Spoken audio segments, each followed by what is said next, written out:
பொம்பளை பிள்ளைகளுக்கு முக்கியமான வீடியோ இந்த வீடியோ. பொம்பளை பிள்ளைய பையங்க எல்லோரும் பாருங்கள். ஏன்னா வடநாட்டில் இந்த பிள்ளைய தான் கூட்டு பாலியல் பண்ணியிருக்காங்க. பண்ணி இந்த பிள்ளை செத்து போச்சு. ஆமாம், இனிமேலாவது பொம்பளை பிள்ளைங்க தாய் தகப்பனுக்கு கீழ்ப்படிஞ்சு நடக்க பழகுங்க. சரியா? உங்களுக்கு யார் என்ன சொன்னாலும் கேட்காதீங்க. ஆமாம், லவ் பண்ணுறான்னு சொல்லி நடிப்பான், ஏமாந்துடாத. ஆமாம், தாய் தகப்பன் பார்த்து கட்டி கொடுக்குற மாப்பிள்ளை தான் உனக்கு நல்ல மாப்பிள்ளையாக இருப்பான், புரிஞ்சுக்க.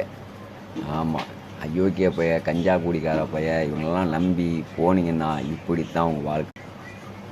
தயவு செய்து இந்த வீடியோ பார்த்ததுக்கப்புறம் என் ஐடியில் பின்னால் போட்டிருக்கேன் வீடியோ, முழுமையாக பாருங்கள். பார்த்துட்டு பிள்ளைகளே எவனையும் நம்பாதீங்க. கையெடுத்து கும்பிட்றேன்.